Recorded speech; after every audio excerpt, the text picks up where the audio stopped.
Capítulo 20.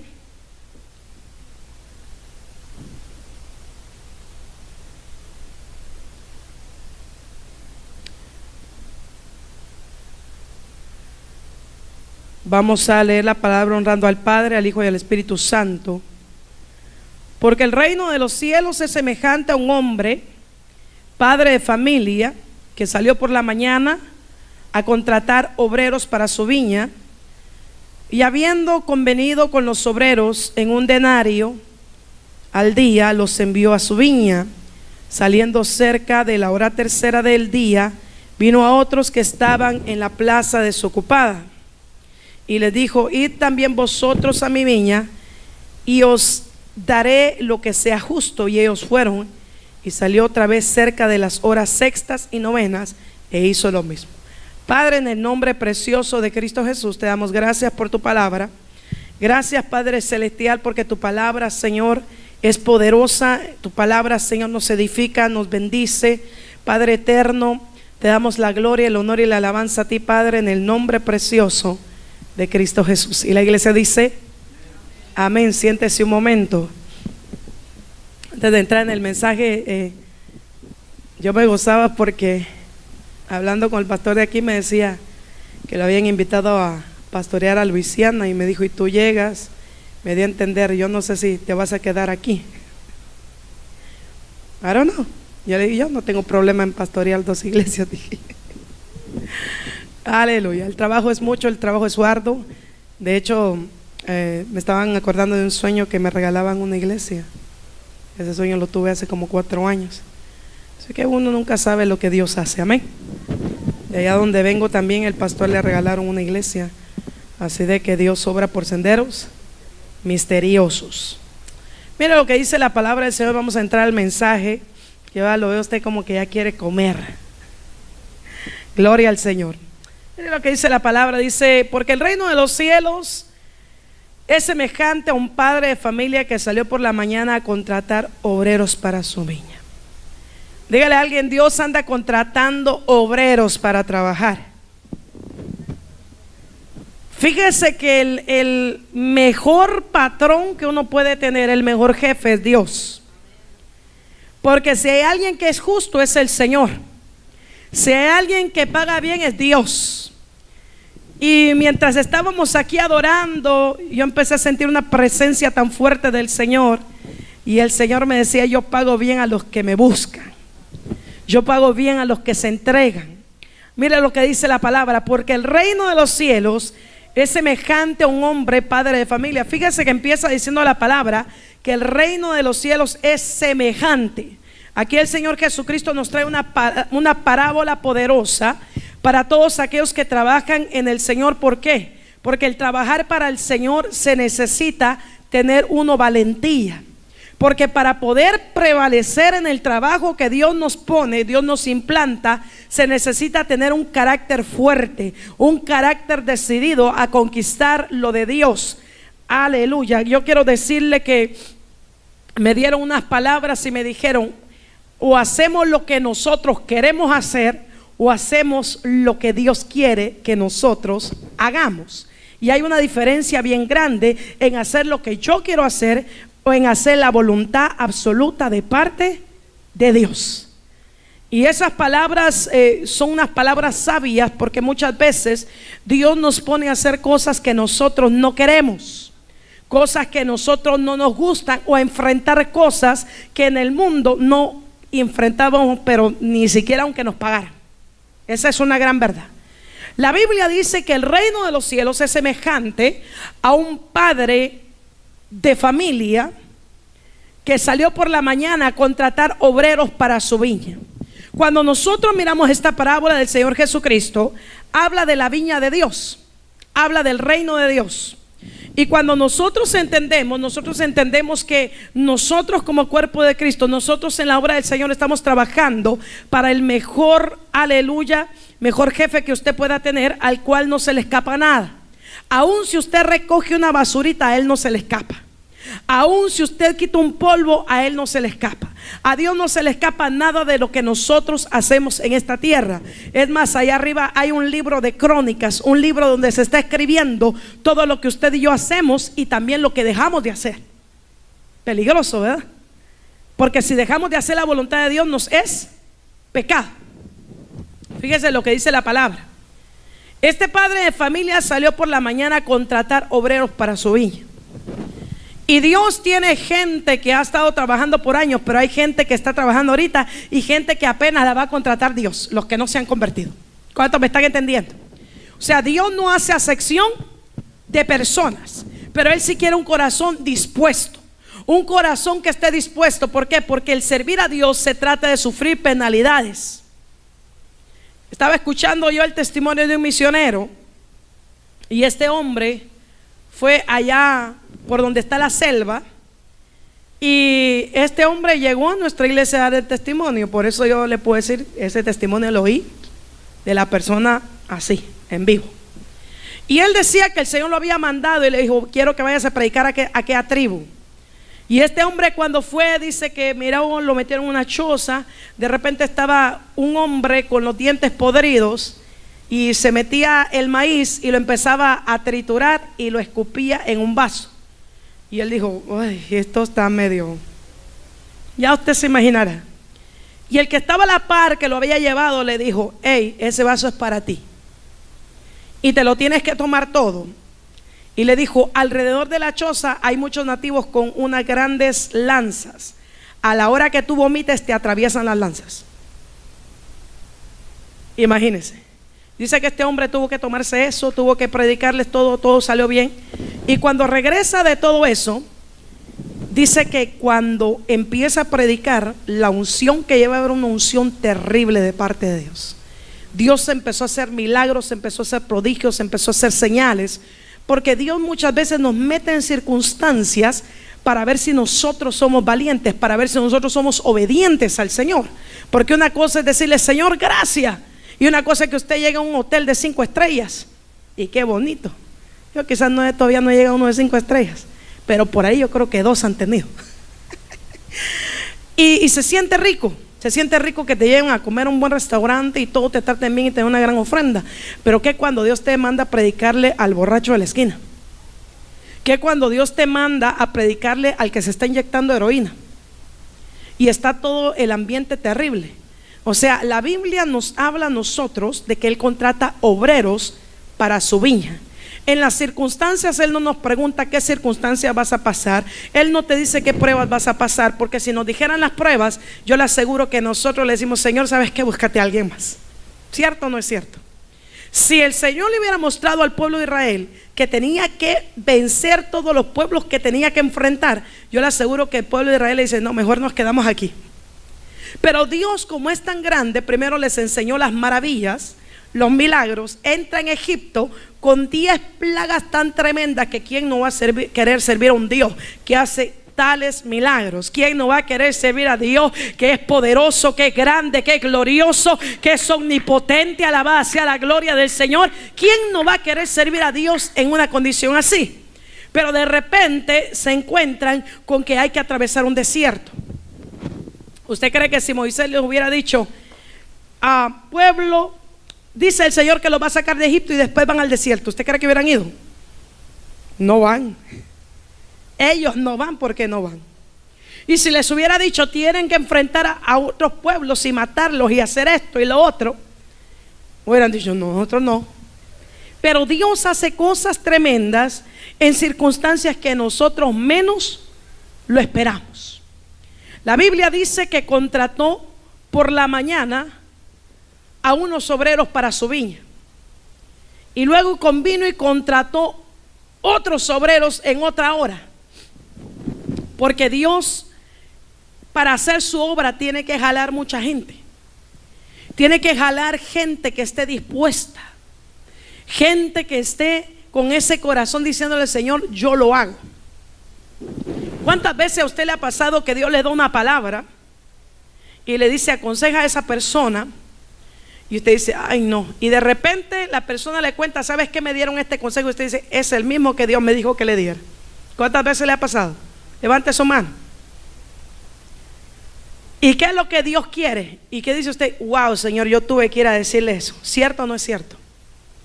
Entonces Dios quiere una disposición de nosotros para poder nosotros caminar. El caminar con Dios no es fácil. El caminar con Dios se requiere de que nosotros tengamos nuestro punto de partida puesto los ojos. Váyase conmigo al libro de Hebreos. Esto es algo que a usted le va a servir mucho. Hebreos 12 dice, versículo 2 dice: puestos los ojos en Jesús. Porque cuando nosotros ponemos los ojos en el Señor Jesús, Él es el único que puede llenar nuestras expectativas. Nadie en esta tierra, ni tus hijos, ni tu esposo, ni tus parientes, pueden llenar tus necesidades. Podrán llenar algunos requisitos, pero no van a llenar todos los requisitos que tú necesitas en tu vida. Por eso la Biblia dice: puestos los ojos en Jesús. Número uno, Él es el autor y consumador de la fe. Quiere decir que el Señor Jesús, cuando tenemos la mirada puesta en Él, nos aumenta la fe en momentos de prueba, en momentos de lucha, en momentos de adversidad. Él es el que nos dispara la fe para arriba, porque si no hay fe, no caminamos. Si no hay fe, no seguimos. Si no hay fe, no adoramos. Yo cuando estaba ahí le dije: Señor, sabes que yo te vine a adorar, yo vine a glorificarte, y yo aquí, yo no sé qué vas a hacer. Y de repente empecé a sentir la gloria del Señor. Porque cuando nosotros operamos en fe y decimos: Señor, tú puedes hacer la gloria de Dios aquí, algo sucede, algo pasa. Es más, usted está en su carro y usted empieza a adorar a Dios con una fe grande, y ahí se mueve la gloria del Señor. Entonces la palabra del Señor dice que Él es el autor y consumador de la fe, el cual por el gozo puesto delante de Él, ¿qué? Sufrió la cruz. ¿Qué es lo que yo quiero que se enfoque aquí? Dice que hay un gozo puesto delante de Él. Delante de nosotros está puesta una esperanza de salvación y vida eterna. Acuérdense que nosotros llegamos a culminar en la salvación cuando realmente vencemos y ya Él nos llama allá. Mientras estamos en la tierra, estamos peleando por la salvación. Mientras estamos en la tierra, le dice la Biblia: ocúpate de tu salvación con temor y temblor. Mientras estamos en esta tierra, todavía cargamos en nosotros la vieja naturaleza, que hay que aplastarla, matarla y enterrarla. Y esto es a diario. Esto es a cada segundo, a cada minuto. Más los flechazos que tira el diablo, pum, pum, pum. Entonces tenemos que estar armados desde la cabeza hasta la planta de los pies, para no titubear, para no mirar para la derecha, para no mirar para la izquierda, para no desalentarnos. Y la Biblia dice que Jesús tenía puesto el gozo delante de Él. ¿Cuál era el gozo de Él? Hacer la voluntad del Padre. ¿Cuál era el gozo de Él? Que Él iba a darnos salvación y vida eterna. Él tenía que pagar un precio, y un precio bien grande. Un precio tan grande que cuando estaba en el monte de Getsemaní empezó a sudar gotas como de sangre. ¿Por qué? Porque de tanta presión, de tanto que estaba él pensando, de toda la presión que sentía, se le empezaron a reventar los vasos capilares. O sea, fue algo fuerte, más toda la guerra espiritual que él tenía. Entonces, si nosotros vemos al Señor Jesús, Él estaba 100% hombre y 100% Dios. Si a Él lo pellizcaban, a Él le dolía. Si a Él lo traicionaban, a Él le dolía. Porque Él estaba aquí 100% hombre y 100% Dios. Entonces, ¿qué es lo que nos dio a entender el Señor? Que nosotros podemos, porque si Jesús pudo, nosotros también podemos.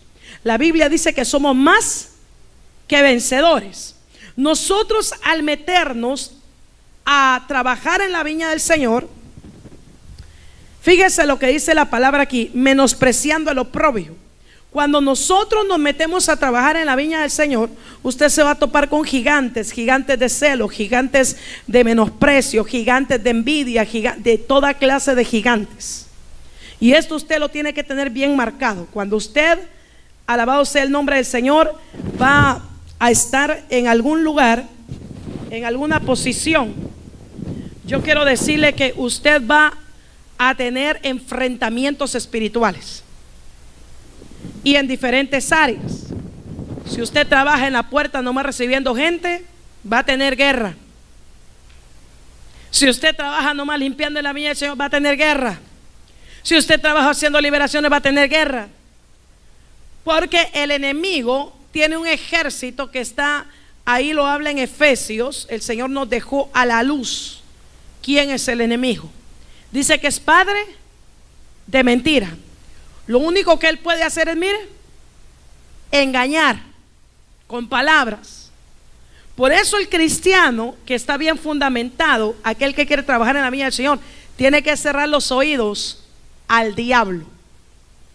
Que el diablo no te susurre cosas en el oído, porque entonces no vas a poder avanzar. Cada vez que usted quiera avanzar, usted se va a tropezar con que algo le dijeron.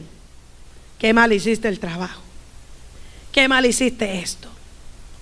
O sea, un cristiano tiene que estar bien plantado en la roca, cerrar los oídos a lo malo y abrirlos a la palabra de Dios, porque entonces nosotros hacemos prosperar nuestro camino.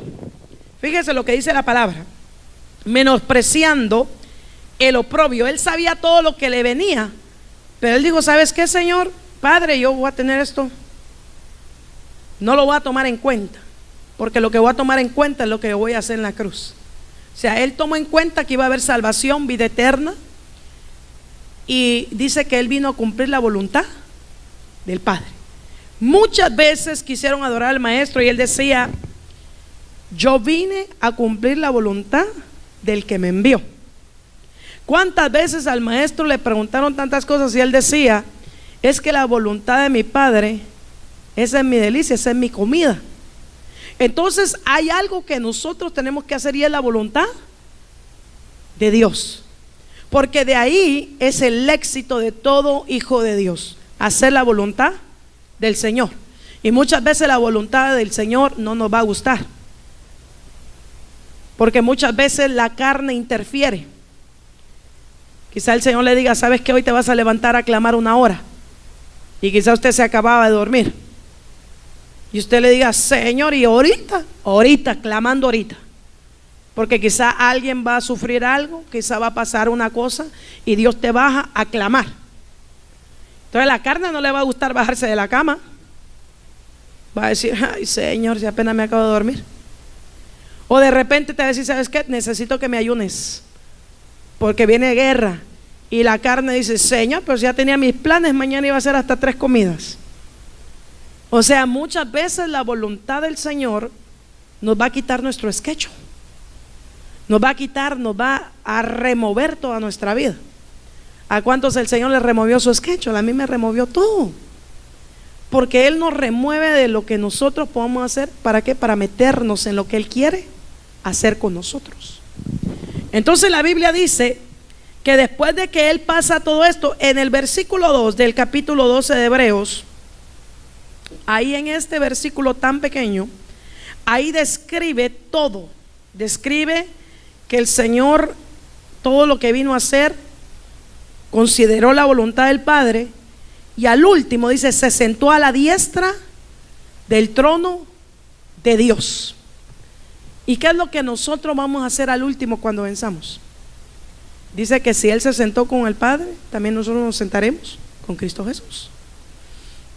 Entonces a nosotros nos toca vencer todas las circunstancias. ¿Sabía usted que hay gente que tiene que vencer a diario para buscar a Dios? ¿Sabía que hay gente que de repente no busca a Dios en un día? Y son cristianos y van a la iglesia. De repente se le pasó el segundo día y no buscó de Dios. Y son cosas que hay que ¿qué? Pensarlas.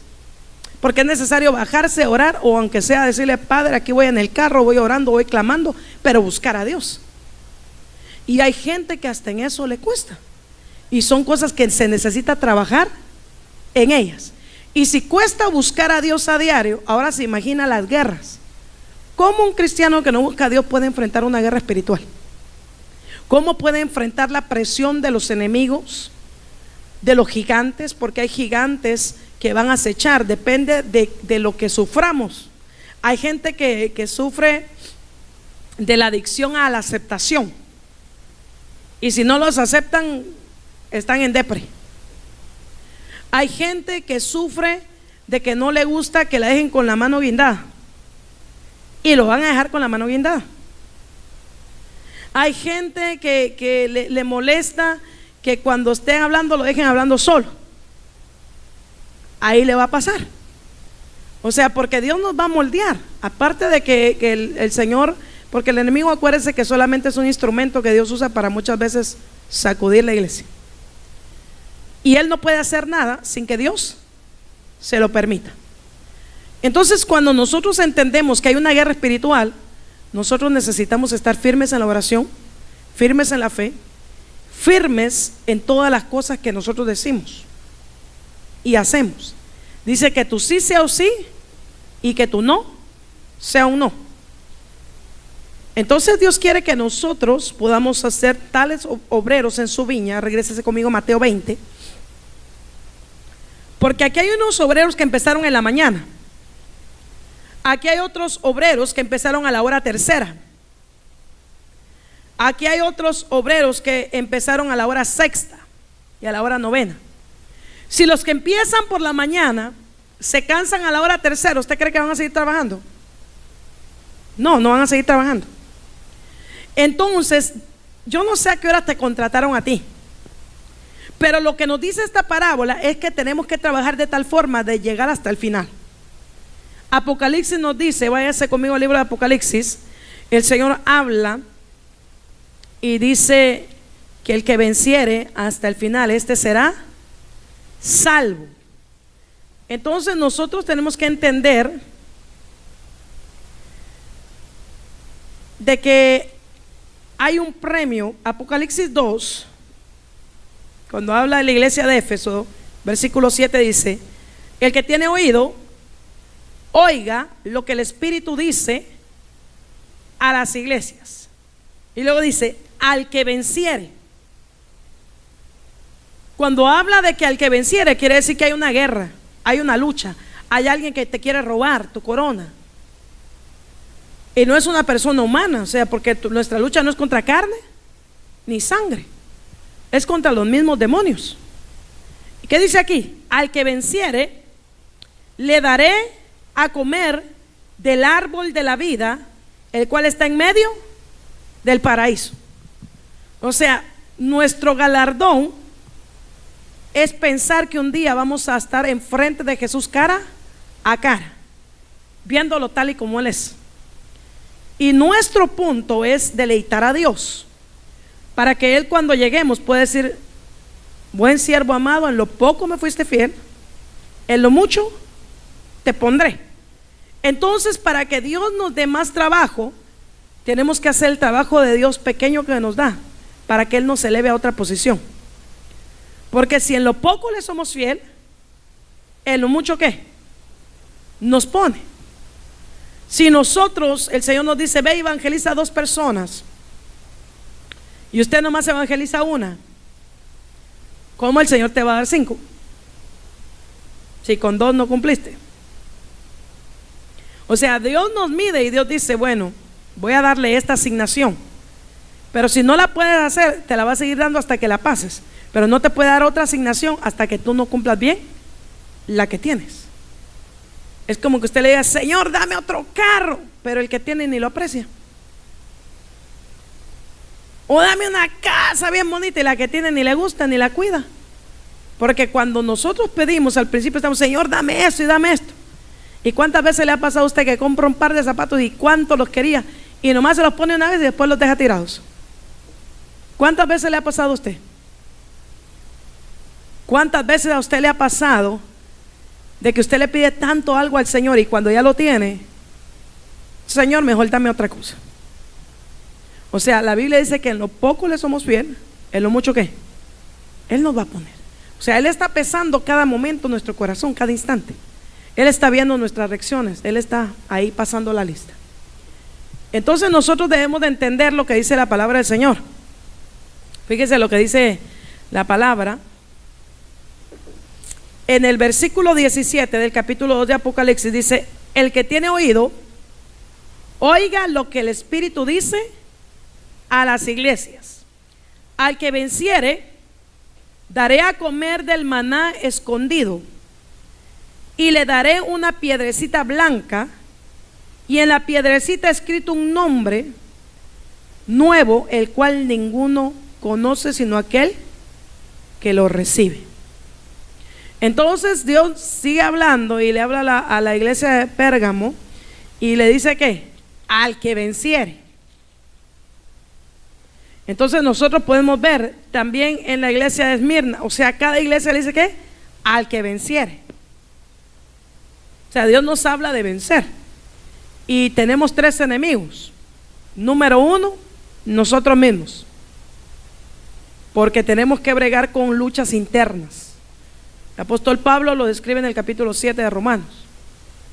Y número 2, tenemos que luchar contra el enemigo, contra el mundo. O sea, tenemos que pelear batallas terribles. Entonces, de la única forma que podemos vencer es estar incrustados en la roca que es Cristo Jesús. De la única forma que usted y yo podemos avanzar es tener una conexión directa con Cristo. Porque si de repente por alguna cosa se desanima, el Espíritu Santo le levanta. Si por alguna cosa usted resulta herido en la batalla, el que sana se llama Jesucristo. Cristo Jesús tiene el control de todas las cosas, en todo momento y en todo instante. Entonces, ¿qué es lo que quiere el Señor? Que nosotros estemos plantados en la roca para que tengamos vida y vida en abundancia. Y esa vida puede expandirse y expandirse y expandirse, porque Cristo es una fuente inagotable de agua que salta para vida eterna. Él es esa fuente inagotable que nos da vida y vida en abundancia, porque Él nunca dijo que sería con nuestras fuerzas. Las fuerzas del Señor son las que nos hacen estar de pie. En momentos donde quizás usted ya no quiera saber nada, ahí es donde el Espíritu Santo obra, porque el poder de Dios se perfecciona en nuestra debilidad. Cuando somos débiles, entonces Él es fuerte si nosotros se lo permitimos.